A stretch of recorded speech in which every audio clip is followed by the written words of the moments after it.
my whole family has a really strong work ethic. I remember how hard everyone worked. My bedroom as I was a teenager was the corridor to my dad's office. I think the first issue was that yes, lots of people have a good playbook, but if they've done it in a different way or a different company, then they need to re-engineer quite a lot of the way your company works to fit their playbook. Where did your career begin? So I went to Ystwyth and did software engineering in 1997, but I think before that I had two self-employed parents.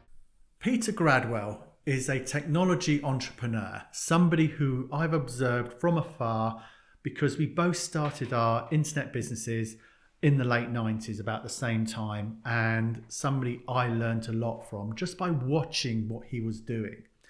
In this episode, you'll hear from Peter how his entrepreneurial parents inspired him and produced a great work ethic that he's taken into his career, and some of the obstacles he's overcome from growing a large business, hiring management teams, working with external investors, and always managing that cash flow right through to stepping away from the business he founded and the business that still carries his name.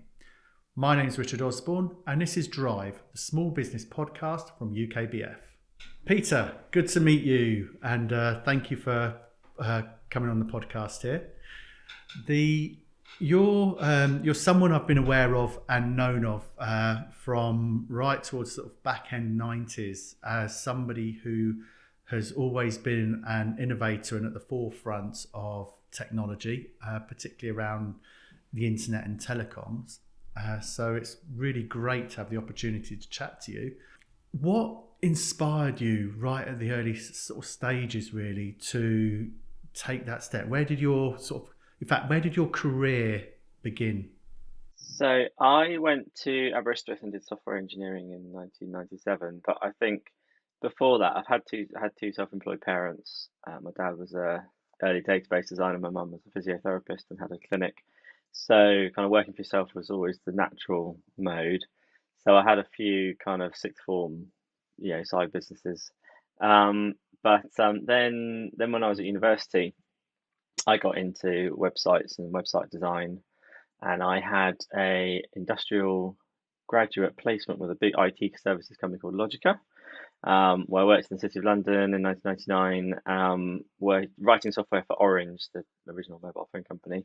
And I discovered that I hated all that, and working for that, and that the project, maybe we'll get into that later, was particularly pointless, in my opinion. So I kind of thought, well, it's no fun sitting on the treadmill for other people. I want to go off and run my own businesses.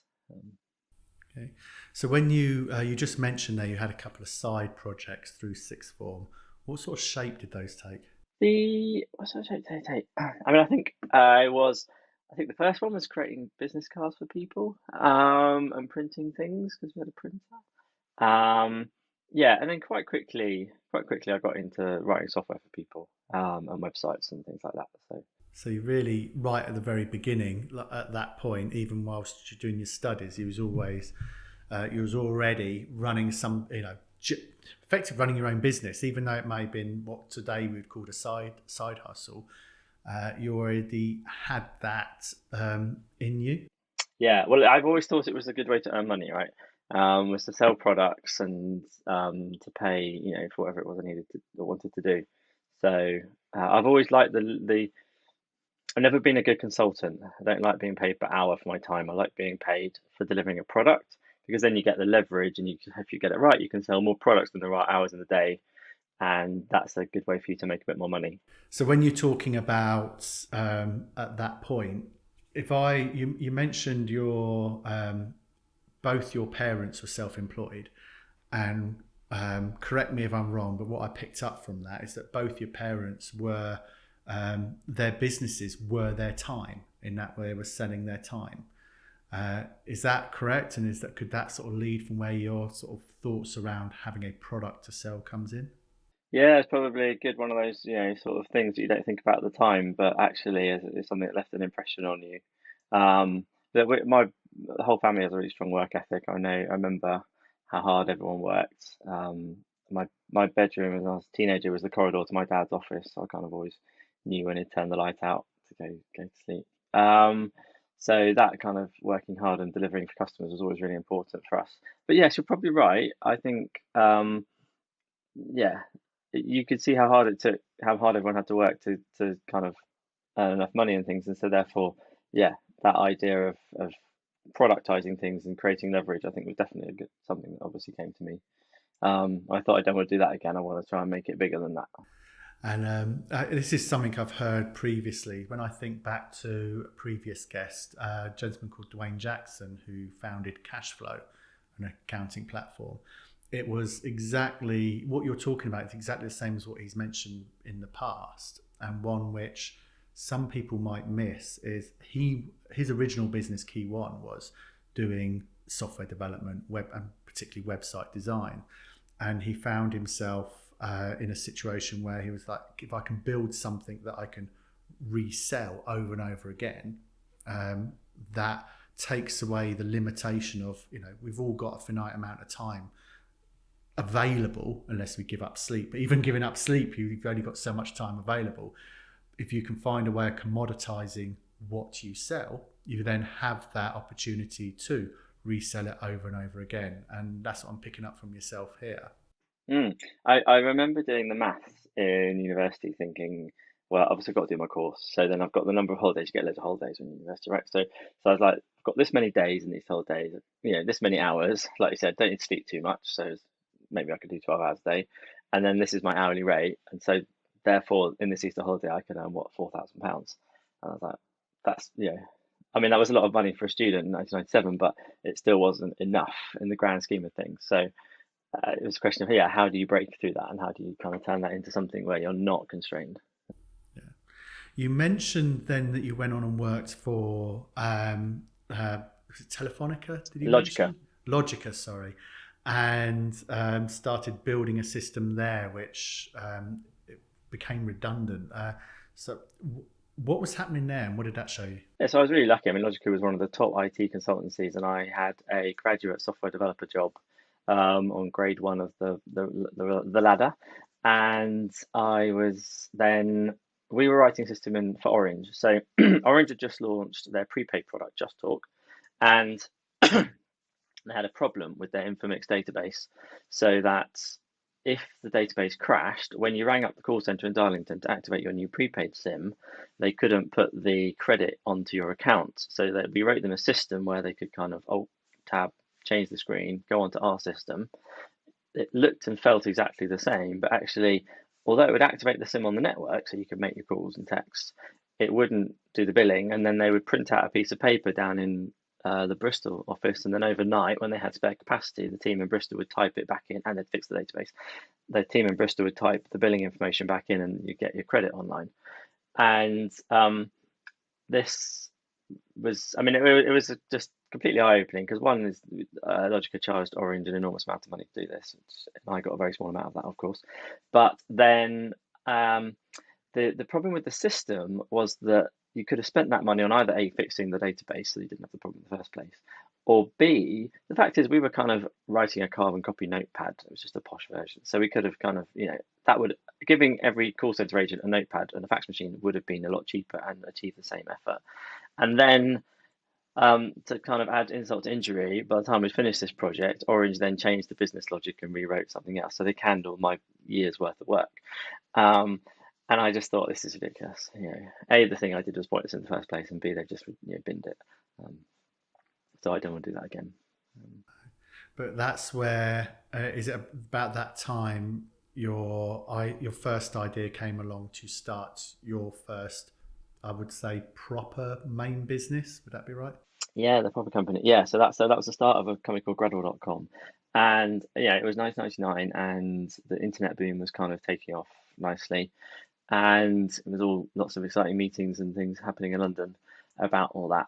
And I could see all this stuff going on, and I had been, obviously, as you said, writing web pages at university, so I knew a bit about domains, and I knew that we were sending loads of money overseas to American companies who allegedly were hosting their servers, although I'm not quite sure that there was, it was much more than a computer in a garage that we were paying for.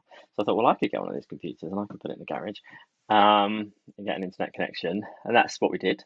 Um, and then we started selling domain names for people, like the web address www.bbc.co.uk or whatever. And so, so we started doing that, and then we sold lots of them because there was, huge amounts of people buying these domain names and starting to get online and getting their first web presence. And then, along with the domain name, we sold the website hosting package, which was £10 a month and a recurring subscription. And I think I needed 10 customers to agree to pay me £10 a month to buy the server and pay for the ongoing operating costs for the year. And that was sort of the baseline. And once I'd got that sorted, off we went. And that was the start, as you say, of Gradwell.com. Yeah, and we started about the same sort of time in sort of the hosting platform, because it was 1998, 1999 when I started my web hosting and domain business as well. So we're both sort of starting off about that time. And I remember it was a bit like the Wild West in many regards, with a lot of what were called bedroom ISPs at the time. For me personally, I had a website called Nice Names, and at that time, I'd managed to get an online card payment process not by today's standards. It wasn't to the level you'd expect for handling card payments by today. I think I'll just stop at that and just say that was it.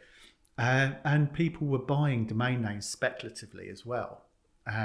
For me personally, it was like printing money. And then, exactly as you just say, you'd pay for it. You'd have a server. It wasn't in the garage. For me, I had one server sat in a place called Telehouse down Docklands. I rented a little 1U or 2U, I think it was, a bit of rack space. And I had everything running on that one server. People's hosting, the DNS, the email, all running on one piece of kit. You just can't even imagine that today. And it was a really sort of interesting time. But for me, getting the card payment was a nightmare, and that came with its own issues as well. But you went one step beyond that, which I was really jealous of. So talk us through how Gradwell.com evolved and really sort of took off.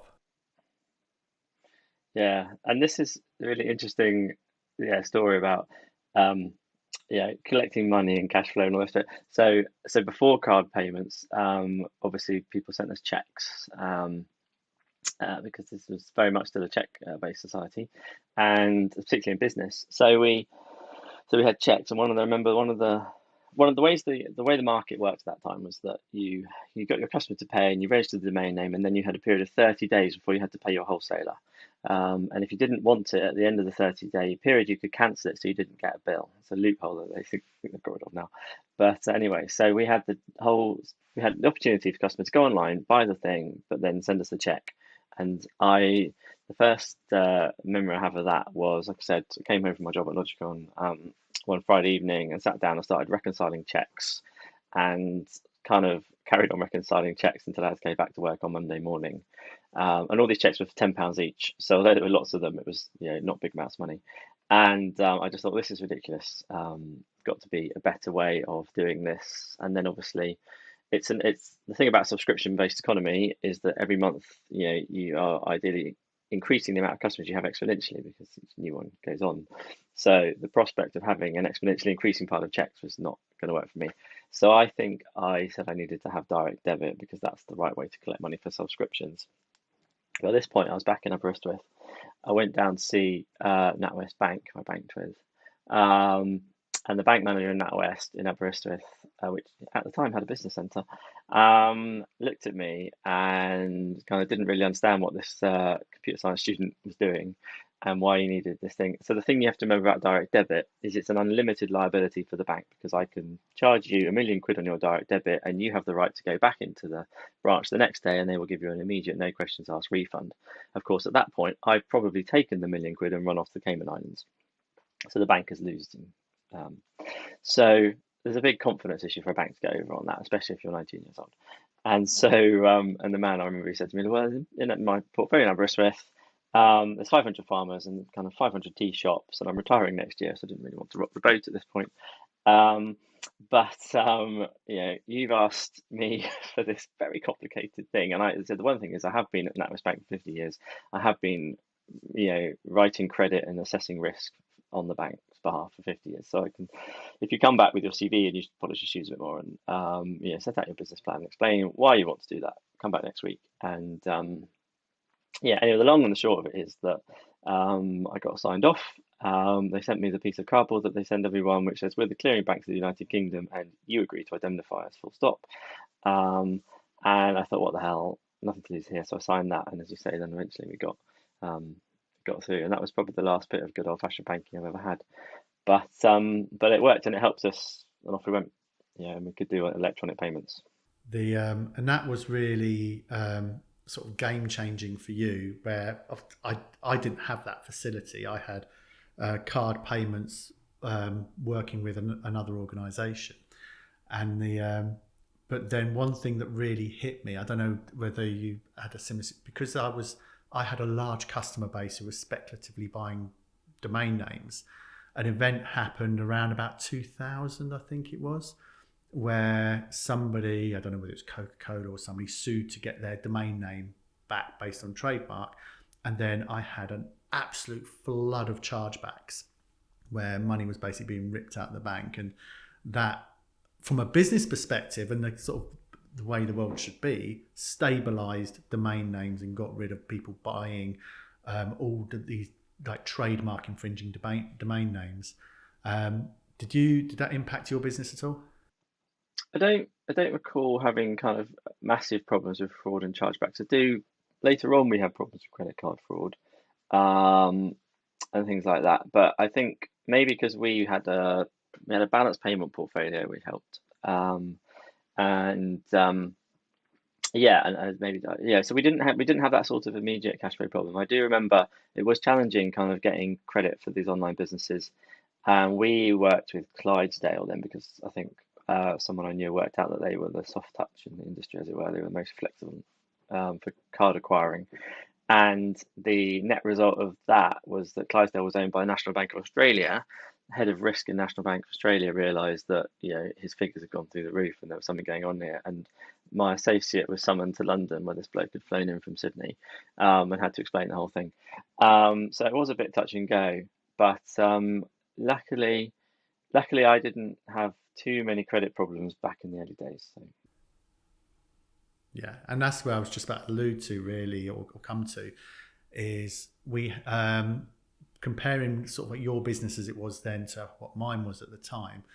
I would say you had a much more stable business where you was providing a rounded service. Sort of, you register your domain name, you have your hosting, you have your email, and you were sort of servicing businesses that had that need.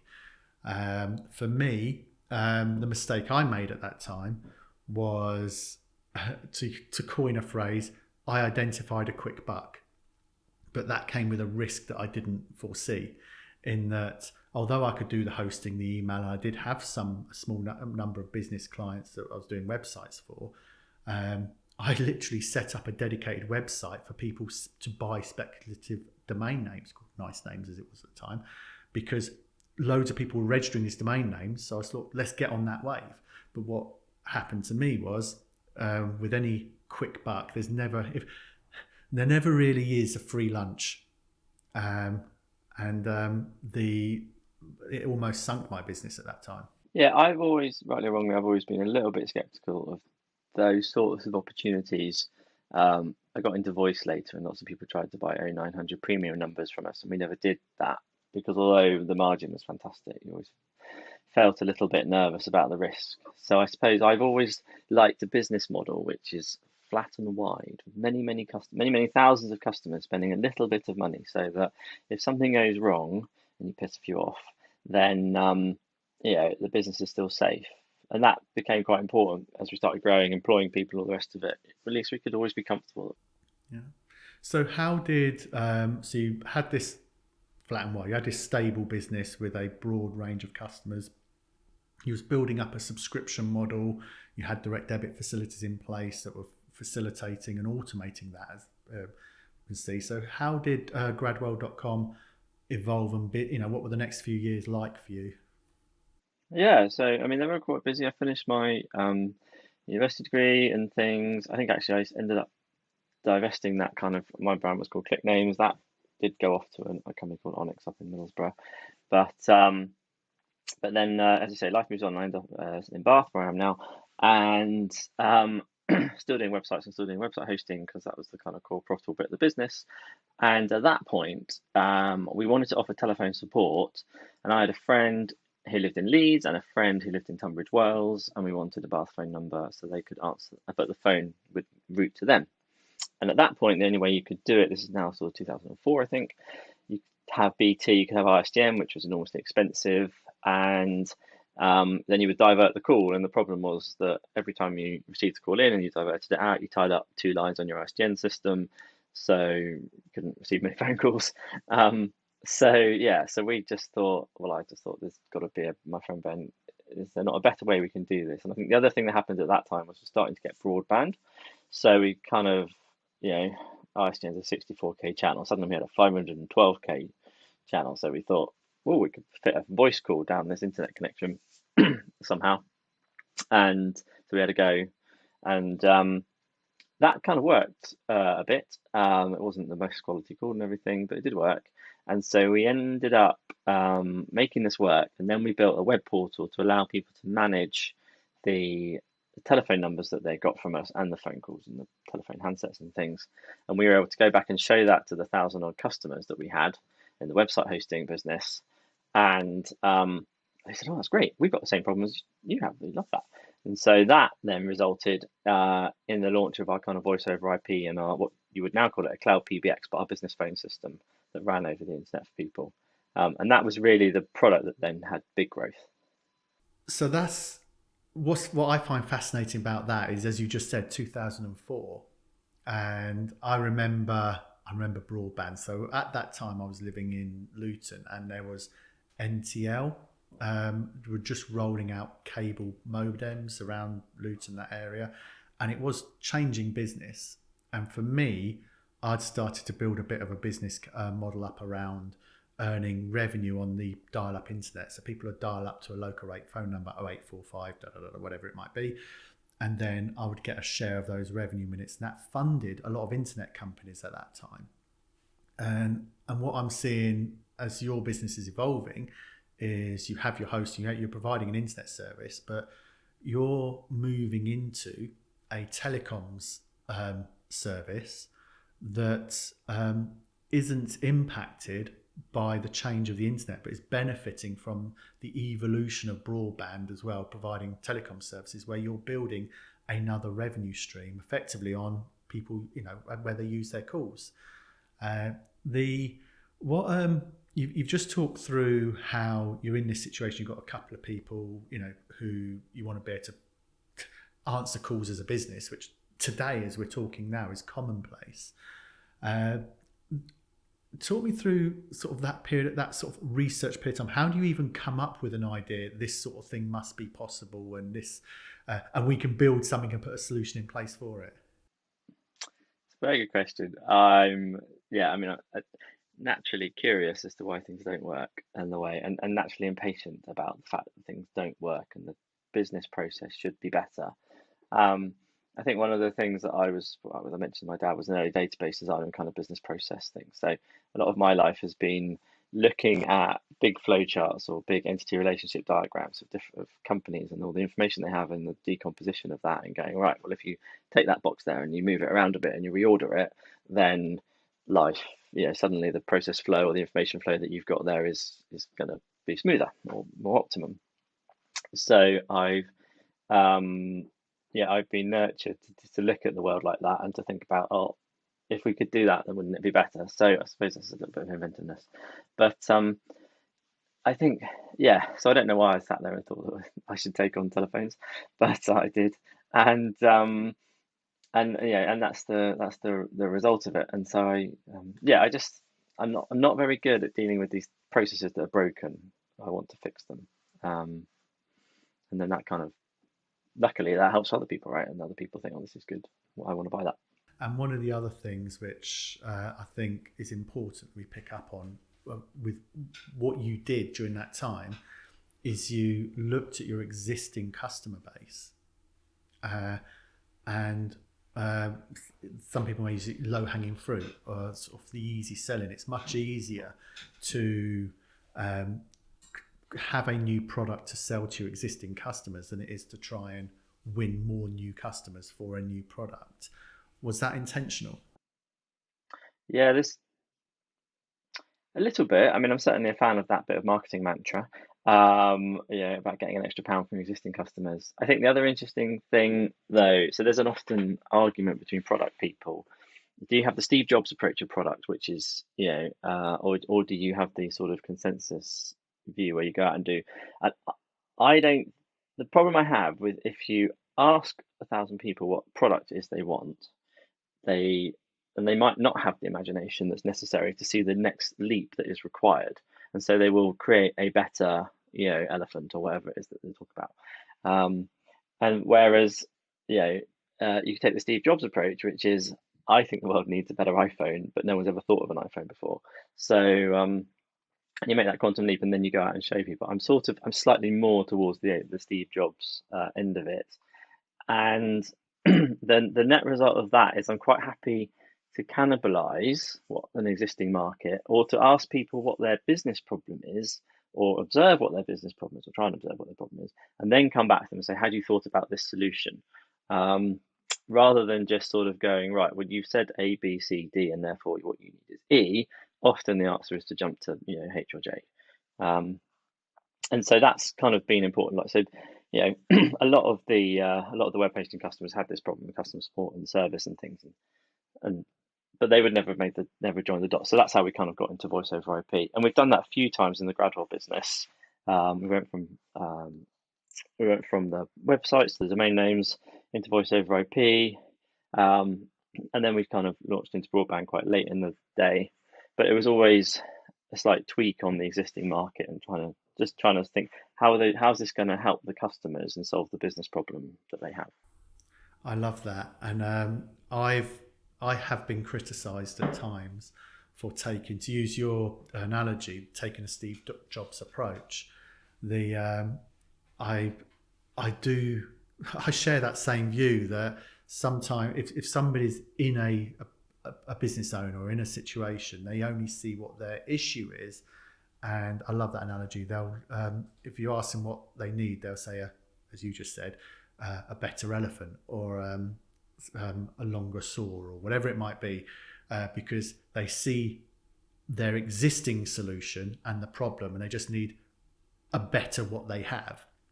And as said, I've been criticised at times by going off on a tangent to try and create a completely off the wall situation. But there's been times where the solution that we've put out there, like we have an advertising platform that generates revenue for people based on displaying adverts effectively within a startup journey.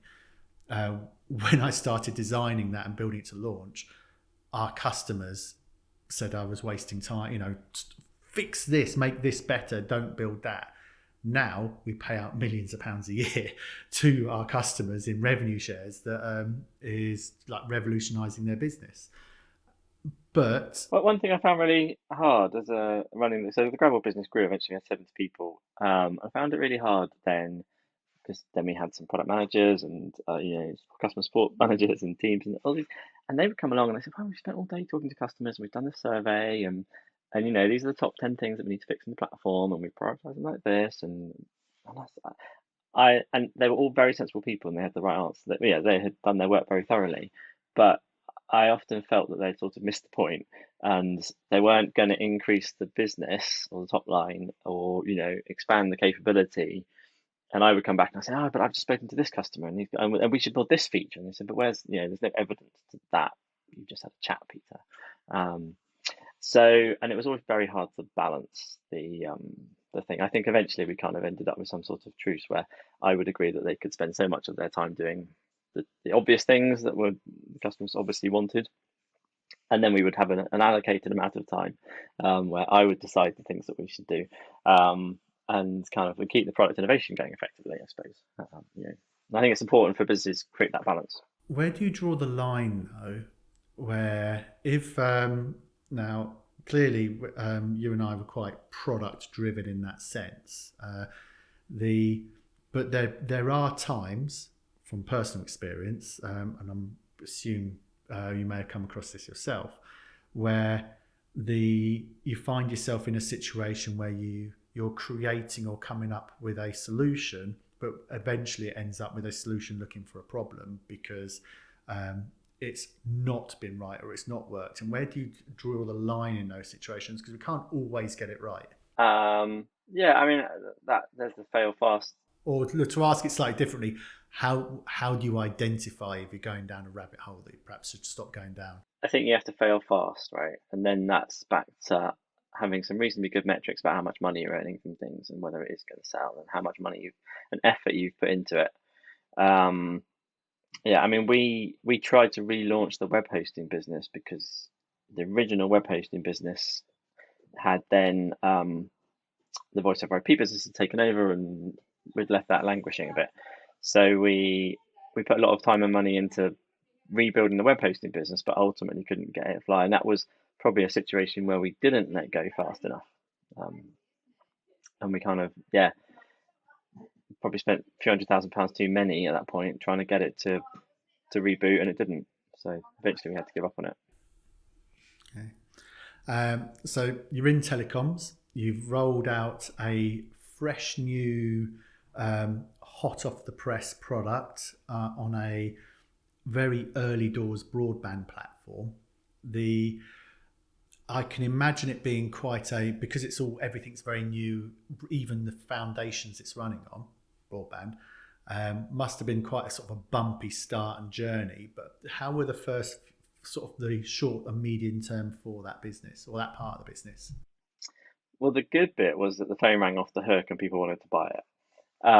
The challenge was so my sales manager back then, Derek. You know, so the problem with the VoIP phone was that the broadband wasn't reliable, so the phone calls would keep cutting out, and the people had hitherto been used to 100% reliable phone service because it was on the copper wire. So that was always the big objection. And I do remember a kind of a series of a year or so. So there's a German manufacturer called Snom that makes these really great quality phones and but the original Snom 90 and Snom 100, were pretty early days. So Derek had one of those. It was the best at the time. Always has always Snom have always had a premium market position. But eventually he would ring me up and go, Peter, it's not working. I can't sell this stuff. Yeah, the phone call. And I said, don't worry, Derek. The Snom 200 is out. So let me give you a Snom 200. Another month would go by or whatever, 6 weeks, and he would say, Snom 200 still rubbish. People keep losing sales because they keep losing the calls. So I said, don't worry, the Snom 300 is. Anyway, this charade kind of carried on for long enough that we got our act together in the core software and Snom got their act together in terms of the audio stuff. And the broadband settled down so that the network latency was reliable enough. Eventually, the sales team were able to sell big quantities of this product. Yeah, but I think it took a lot. I mean, Derek and the rest of the sales team were always up for the fact that it was an early product and people wanted it, and so they always helped the customer to understand what they were getting into. But it took us a while to get everything working. Which inevitably ended up with some frustrated customers where you always get someone that rings you up and go, I've just lost £1 million deal because your phone, died on me. And it's like, well, I have a lot of empathy for that, but ultimately I was only charging you £8 a month for the thing. So you know, it's not directly my responsibility that you've lost £1 million. The with such a sort of early doors product, is there a defining moment where or a proud moment where you sat and thought this is really like revolutionizing, this is like I've made a difference here?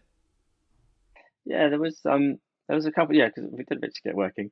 And there was a couple. So actually, there was a company called Streetcar in London, which was one of the early car rental on the you could go up and swipe a card.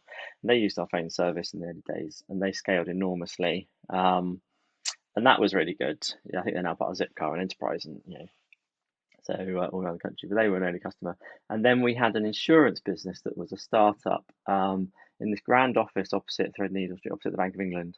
And there, I do remember going to help plug it all in, and there was 100 agents sat in this enormous big room with 100 VoIP phones, all plugged into their CRM or something. And the way that worked, we couldn't have made that business work without having had without the VoIP platform and without the kind of speed to market and stuff. And I did remember standing at the back of the room thinking, wow, there's 100 people here that are working, and the reason they're working, one of the reasons, is because they're using the phone system, and that's enabling them to do something they couldn't have done before. So that was great. It's really nice. I love seeing actual customers use the service and see it make a difference. So. It sounds like, and I'm sure it was like an amazing story of growth.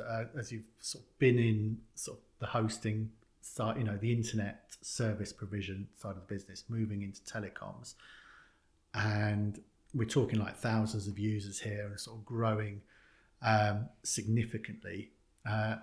Without a doubt, you would have hit growth pains during that period. What were those sort of growth pains that you sort of hit at that point, and what did it mean for you and the business itself?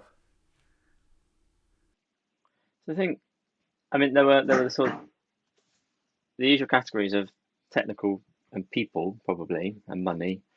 I think so the first issue was that thinking about, you said about having one server in Telehouse. So I think we got to the point where we had 14 or 15 all running this VoIP platform, and it wasn't scaling well. And we knew we needed a big cluster and some new equipment and all the rest of it. So we priced up a couple of $1 million worth of HP servers, but we didn't have a couple of $1 million to spend on them. So then we went off to the bank, and we also needed people and marketing and management, and the whole thing kind of needed a bit of organization. So I do remember going off to the bank. They said, you're a hard growth technology company with no balance sheet, so we can't really lend in to you. And B, remember, this is NatWest Bank, and NatWest Bank at this point didn't have any money. So they said, what you need is some venture capital. So that took us into raising £1 million of venture capital, which was a whole big process. And eventually, I think after about 6 or 9 months, we did a deal with a firm called Altitude Partners, where these two guys invested in us, and that was really great. One of the funny things was that we, like I said, I then went back to HP as part of the deal, and I said, got the investment now, got the money, you'd like to write your check, all the rest of it. And they said, Mr. Gradwell, you put your checkbook away. We, HP, in our internal bank, HP Bank of Ireland, will now lend you the $2 million that you need at a 1% interest rate over 5 years with an asset finance agreement, so you can have the servers that you need. And I remember thinking, you miserable people, why didn't you do that last week? Because I've just given away 30% of my company and raised £1 million of venture capital with all the effort and lawyers and accountants and everything that involves. And they said, well, the problem was that last week you weren't bankable, but this week you're backed by venture capitalists and you've got equity, and you're a good credit risk now. So I ended the week £2 million in debt rather than £1 million in debt. But we got the infrastructure, then we got the people, and that definitely helped. Although there was then the whole problem of finding the right people and kind of growing, and we definitely had a number of big bumps in the road in terms of trying to find senior managers, so sales managers, and kind of other operating people. That was very difficult to find the right fit, I think, culturally. Picking both those items up in turn here. When we're talking about the finance, you often hear stories of people who have a business, need money, but can't get access to that money. And what you've just described there is fundamentally the business is the same. Your business hasn't changed from 1 week to the next. You're still providing the same product and service, and you still have a need for this increase in infrastructure to provide and improve the business and the product going forward. Day one, in this case, HV's bank, you couldn't get finance for the products, but some investors come along, put £1 million in the business bank account, and now they will lend you that money, but the business hasn't changed in its fundamental offering and the profitability of the business. it's a very unfortunate situation that some people may find themselves in, and like picking up from you, really frustrating. You can kind of put yourself on the other side of the fence and think, well, if it all goes to Pete Tong, we know there's a million quid sitting there that we can draw on. Yeah, and they've gone through due diligence and they've checked it out right, and they someone else has put a vote of confidence into you, so that all helps the bureaucrats who, But yes, it is. The looking at the building up the team, every business book you'll read, every business guru will always say, build up a strong, good senior management team around you. Transitioning from the being the one at the top, making all the decisions and doing everything, to then delegating that level of responsibility to people who won't have the same opinions or views as yourself, will do things differently for right or wrong, whichever way it is. How much of the challenges could be down to just they are different, and how many of whether it be conflicts or just difficulty from yourself to literally just downright just the wrong people. Yeah, I think building a team is really hard. It's got to be one of the most difficult thing in building the company, I reckon. And we had gone from a situation where we had fundamentally grown organically with people, and everyone had grown up through the company that started junior and ended up senior. So now a situation where we kind of wanted to put the growth on accelerate, and we'll put the growth on steroids, and we wanted to have people, let's call them professionals, who had done this before, and we wanted to take their playbook and run that. And so, and I think the first issue was that yes, lots of people have a good playbook, but if they've done it in a different way or a different company, then they need to re-engineer quite a lot of the way your company works to fit their playbook, and that's quite painful. And actually, if it doesn't work out for some reason, like you said, whether they're bad people or the product's not going to work in their playbook, right? One of the things about our business was it was a large number of people spending a very small amount of money, so it's quite a retail focused thing. So if you get someone that's quite good at enterprise sales, then the ticket price wasn't high enough. So the amount of effort you have to put into selling doesn't add up to the number of products, right? So the economics doesn't work. So we had a lot of problems with that sort of thing, where we get people that were good salespeople, but they were the wrong sort of salespeople. And I do remember one really difficult decision we had. We had a really great sales marketing lady director, and she, in my mind now, when I look back at it, she was going down the right path in terms of understanding why customers were and were not buying and why we were churning, all that sort of stuff. And she had some really good details, very analytical, and was very good at building model. But she was taking forever about it. And ultimately, well, we all got a bit fed up, and the investors particularly got fed up and said it's not working. So unfortunately, she had to leave. But now, yeah, that was one of the situations where I was a bit on the fence, because I thought actually we're almost doing the right thing, but not quite at the right speed or in the right way. And now we've got to cut this off and we've got to start again. And it's the problem with like hiring people, right? It takes you 6 months to find them, then it takes a year for them to figure out whether they're good or not, and then it takes another 6 months to replace them. So you've lost 2 years and a huge amount of money and time and energy, and all the people around you are demoralised. And so we had the problem with that lady, and then after 5 or so years, we exited Altitude, and we did a second round of private equity investment. And a part of that process was that I wasn't going to be CEO anymore, so we transitioned me being CEO to CTO, and this other guy came in, and he and I actually didn't gel in the end, and that kind of caused a lot of friction, and so that was quite tricky because in the end, he left again. But it was a really, if you've got two people at the top of the organization that aren't working together, then that impacts on everybody. And so kind of there was a couple of wilderness years almost, as we tried to sort out. The investors weren't happy, and I wasn't happy, and the management weren't happy, and it was all just, it was difficult, right? And I think eventually we kind of got it all back together, and we got a new guy came in, with the new investors, and we started growing again. Um, but yeah, getting that senior management team right was hard work. So, how do you adapt to work in that environment? Obviously, it was a difficult time and it didn't work out. But during that period of time where, in the hierarchy, somebody's in running what effectively is your business, and you have to be in a position where you acknowledge that person's in charge of your business. How do you put yourself in the mindset to work in that environment?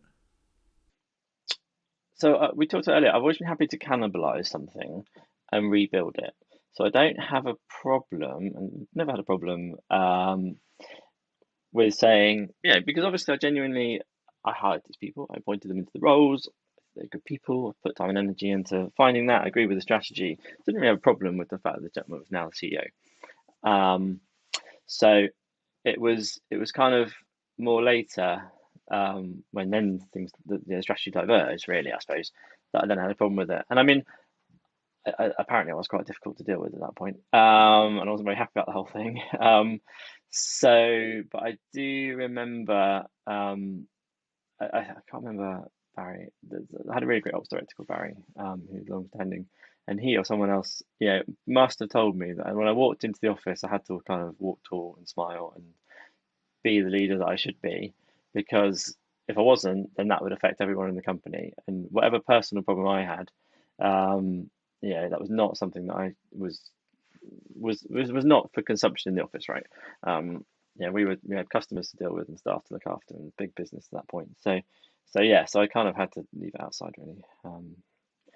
Just, but yeah, apparently I was a bit grumpy.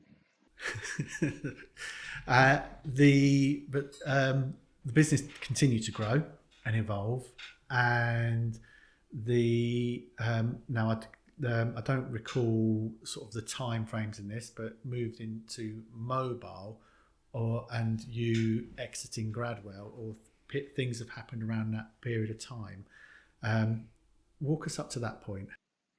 Yeah, so we're recording this on the 22nd, and apparently we're now 3 years and 2 days after the original COVID lockdown.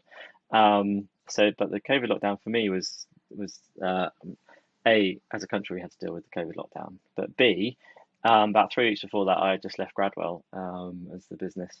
So I was kind of kicking around at home, wondering what to do. Not really sure about my life, because I just spent 22 years in this doing one thing very intensively, and now I had nothing to do, and I wasn't allowed to go outside. Um, so it was very weird. But to take you through the journey, the second firm, Chiltern, came in. At that point, they took a majority stake in the company, which was great. As you say, we kind of reset the management team, got the business growing again, got things on the straight and narrow. After a couple of years, I think it was about 3 years of working with Chiltern, and things sort of settling into place. Eventually, we all agreed that it might be time for me to go and do something else now. And so I wasn't. So then I found myself sat at home in COVID. But I thought, well, this is ridiculous. I'm not very good at sitting around at home doing nothing. And so the one thing that we'd never got working in the Gradwell business, because that was all about fixed line, was mobile. The irony of a business where I sold phones that sat on people's desks was that I didn't sit behind my desk very much. I always made phone calls on my mobile. So I thought I want to try and crack the mobile thing again. I'd had a few goes before, but never really done it. And I got lucky. I talked about being naturally curious. So I love researching things and annoying people and asking them questions. So I rang up all the people I knew, had lots of video calls. We were all happy sitting at home having video calls, lots of market research. I went back to one guy who I'd tried to work with before and said, you've got an MVNO, and can I kind of wanted a job, really, I suppose. And he said, oh, well, I've had enough of my MVNO. I'm going to sell that business, or close it down or something. It's not making any money. So I said, oh, don't do that, Clive. Give it to me. Give me the MVNO. And so, I think March or the 1st of April of lockdown, I bought this kind of tiny MVNO for a small amount of money, and then spent the rest of the next year fixing it, basically, called IQ Mobile, fixing it, growing the customers, and pivoted to mobile. The rolling backs for a moment, before sort of coming back onto sort of what the innovation in mobile is, it can't be easy because you named your business after your own name. Sort of stepping down from that. An example I think of is Bannatyne. He's sort of like, Bannatyne Gyms. He's like, I put my name to this.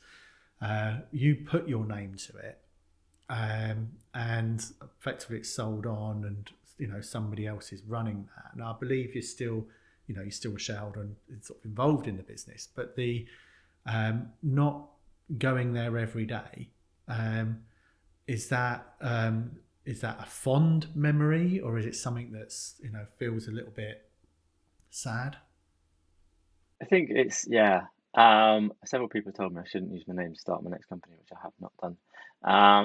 And I've often wondered, as you say, what does Lord Sainsbury feel? But I think, it is a bit sad. I mean, there's an agreement in place, right? If they ever stop using the name, I get it back, particularly the domain name. But it's fair to say that when I was 19 and started this company, I didn't really think about that. I called it Gradwell because that's what I was called.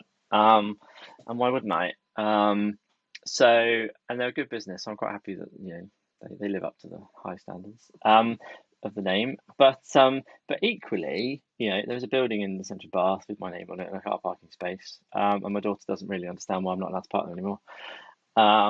So I think it is, it swings and roundabouts. But luckily the Gradwell business has carried on growing and is a good business. So yes, there's no disagreement between us about the use of the name. But I think, probably because not all of us get to be either Sainsbury's or Ballantyne's. Probably it's something that entrepreneurs should avoid doing, is using their own name, because the journey is not forever, and therefore there will always be a change at some point. But there is a part of it that you've just said the business is growing and is doing well, and delivering a good product, good service, and holding up high standards. It's a legacy. Yeah. I mean, I'm usually proud of the number of people that we employed and have grown. And actually, what's really cool is seeing the people where they are now in their jobs and things. Where they might well have been, junior software developers and Gradwell stuff, but now they're senior product managers in big companies and things like that. So lots of people have done that, and also lots of customers have gone on to do much better things than I have done. There was 20,000-30,000 customers. I regret I can't remember all the names, but I do keep finding people that were original customers and now they're doing X, and that's really cool. See, it made a big difference. And something that you wanted to get into being mobile, and being the kind of forward thinker that you are, and sort of looking for unique solutions and shaking things up. What are you doing within mobile then? What are you shaking up? So the big question is really, how do you connect the mobile and make it part of the original business phone system, so that in this new world where we are all out and about and we don't stand still, you kind of want to have that seamless telephony on the mobile phone and part of the SIM card. And the other thing is that people want more coverage. There's no shortage of people in this country who would like better coverage. So we're building 5G networks as well. And hopefully eventually we can get the two things to gel together, so that in your farm or your industrial site or whatever you're doing, you can build your own mobile network in your own community, and then you can obviously have your SIM card and you can connect those different things together. So we have this 5G mobile network business called Telet, and then we have the SIM cards and stuff. So hopefully we can get to a situation where people can have their own mobile coverage, and their phone will be also then connected to their business, so that regardless of how they are out and about, they kind of can carry on receiving those phone calls and orders and processing and all the rest of it from their customers. So so we're on a industrial estate here that's right out in the countryside. It's an ex-farm that, in fact, I think the landlord still does do some farming, but a lot of the old buildings here have been converted into offices. I'm picturing in my head, if I'm interpreting where you're taking this, is there is effectively a mobile receiver, transmitter. I don't know the industry, so excuse my ignorance, but a big aerial or an aerial, something can. Well, I think so the interesting thing is that you don't have enough. You there will be a big tower somewhere nearby, right? But there are not enough big towers, and as a nation, we don't want more big towers because they're ugly and they, you know. And the other problem with the UK is that big towers tend to beam the coverage over the top of a lot of things, and we have quite undulating countryside. So lots of people end up in dips or, as you say, in farms. So they don't have good quality coverage. And then the problem that your farmer will have is that you might want to upgrade to a new self-driving combine harvester, but what he will find is the combine harvester needs to be connected, and he'll get to, the coverage is patchy, so he'll set off fine, and then he'll get halfway down the field and he'll lose signal, and then what happens to the combine harvester, right? It can't, communicate back to the mothership. So the farmer needs guaranteed coverage across his field, and he needs to know that it's exactly in the right place. The people in the industrial site, with the lovely brick walls and all the rest of it, they want some sort of Wi-Fi like, little small cells to go into the building to give them coverage in all the places they want coverage.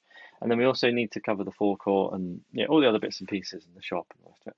So, and you can't ring up the big four mobile operators today and buy mobile coverage like that. There's some solutions for 5-star hotels and stadiums and things, but not for small business. So effectively here, we would literally have I'm thinking like mobile phone. I walk in, I'm on Vodafone, for example. So there is no coverage. You want Vodafone signal inside? Yeah. Well, to be honest, I don't care who the signal is. I just want to be able to make and receive a phone call. So we pull into this estate, and literally as we're coming down into the estate, we lose the Vodafone signal. So what you're looking at is a solution what you provide where you come into this estate, and then I have a signal and continue to use my phone within this estate here, as with anybody else. And then when I drive off and back, I'm back on the main network. Am I picking that up correctly? Yeah, that's right. Yeah. So, I mean, today the big four operators would say, well, the solution for this is Wi-Fi calling, but it's hard to have pervasive Wi-Fi. It's in buildings you can just about manage it now, but if you're dealing with the outside use cases, then that's quite difficult. So over big areas. So definitely it's about allowing you to deploy your own small mobile network, because your particular use case in your industrial estate is not big enough to warrant a massive investment from all four operators. Okay, but it is important for you, and you want to you could put up a small investment to solve your problem. So sidetracking slightly, Vodafone, if you're watching this podcast, the Peter here has a solution, and O2 and everybody else that can piggyback on. Is that where you're taking your business? Yeah, we're working towards exactly something we call it neutral host, some operators are more enthusiastic than others, but we'd obviously love to work with all of them. That sounds pretty cool. I like that. You've had quite a journey. You've obviously had great inspiration from your parents, great work ethic that set you on a really good path. And then you've gone through different challenges of growing pains within your business, whether it's bringing management team in or investors in, raising finance, and constantly innovating and looking at how to grow the business. The fascinating story. What I'd like to do, if we sort of move to sort of wind up here, there's a number of, out of everything you've been through, what would be the sort of big takeaways that you would give to somebody at the start of that journey, the younger version of yourself, to be aware of, or mistakes not to make, perhaps, as they've sort of starting off? Yeah, so there's two things that I was involved in. A thing called the Executive Foundation, which kind of was like CEO mentoring and taught me a lot. It was my MBA, but the practical one. And the guy there, Mike, showed me, we're having a conversation about people and the team and how it grew, and he showed me a thing which was the stages of a company as a bell-shaped curve, and as you grew up, it's this, you can Google, I think it's called PAEI. So and it's the different stages, and so when you get to 5 people, you have the company dynamic will be like this. 10 people, the company dynamic will be like this. 50, 100, 300, and so on. And that was quite helpful, because actually it was quite accurate, and I thought, and I've seen it works for lots of different companies, and knowing what it will be like at the next hurdle was quite good, because you could do that, and then you think, oh, actually it's like this, and I've got a plan, and I could be a bit more prepared for the different phases of company growth and team dynamics and all the rest of it. So that was good. And the other one he showed me was the reservoir of goodwill, which was an actual picture of a reservoir, which is all the things the management team pour in at the top, and then all the reasons why employees and all the goodwill leaks out at the bottom. And of course, managers never fix the problems that the employees are dealing with, do we? So knowing visually how to keep the reservoir full was quite important. And then I think the economic thing and the money thing would be to try and grow the business organically, but to make sure you have a cash flow positive business, so that you don't end up needing kind of equity and equity partners.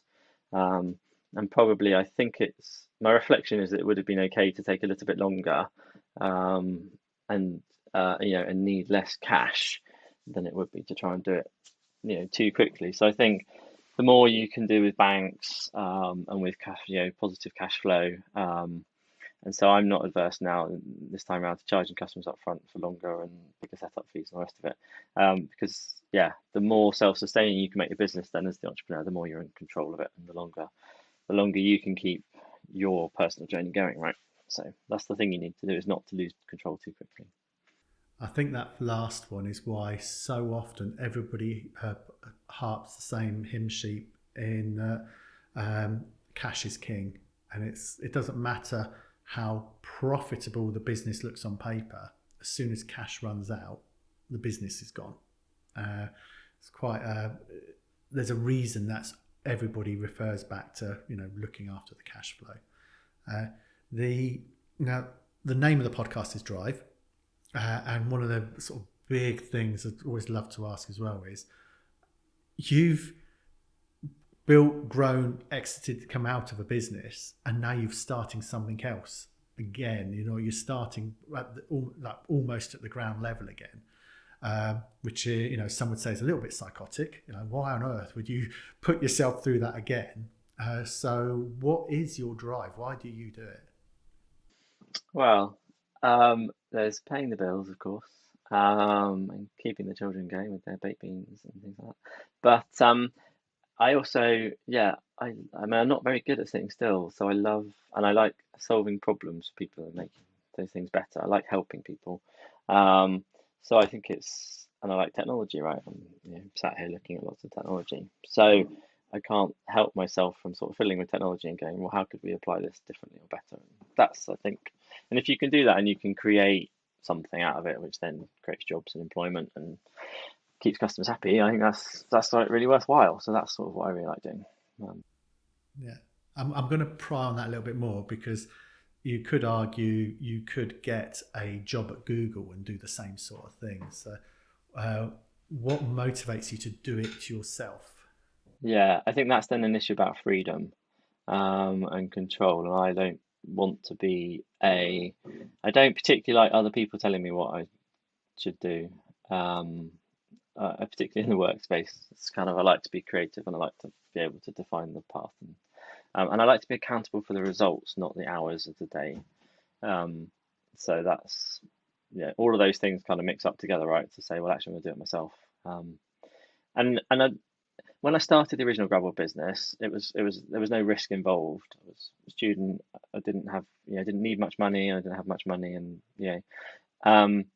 this time round, obviously, I've got mortgage and family now, so it's kind of, it has been more of a commitment, but equally we've gone out and we've kind of got some better backers and things. So again, the risk has been managed, and therefore I think it's about. I would never encourage anyone to kind of jump completely off the cliff and start a company, but I know for me, getting a job at Google was not the right thing to do. So I've kind of tried to start companies and create my own space in a managed way. No, that's fantastic. And again, just want to. I've been aware of Gradwell. I've been aware of yourself right back from my very first business in the 90s.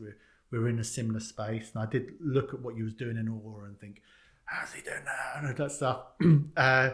And you are somebody I've observed from afar, if I may.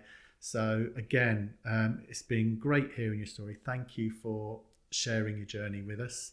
Thank you for being on the podcast, and I wish you every success in your new venture. Thank you. And I think it's really important to stress that all entrepreneurs are good at being swans. So graceful on the top, and then it's like utter panic underneath. But as long as you can deliver and look like a swan, then that's all that matters. So it's been really good chatting to you, Richard. Thank you. Absolutely. Amen. Thank you. I hope you enjoyed this interview. Please remember to hit follow on whatever podcast platform you're listening to. It really helps the algorithm and push this podcast up through the rankings. And also leave some feedback. I look forward to bringing you the next episode of Drive. Until next time, this is Drive, the small business podcast from UKBF.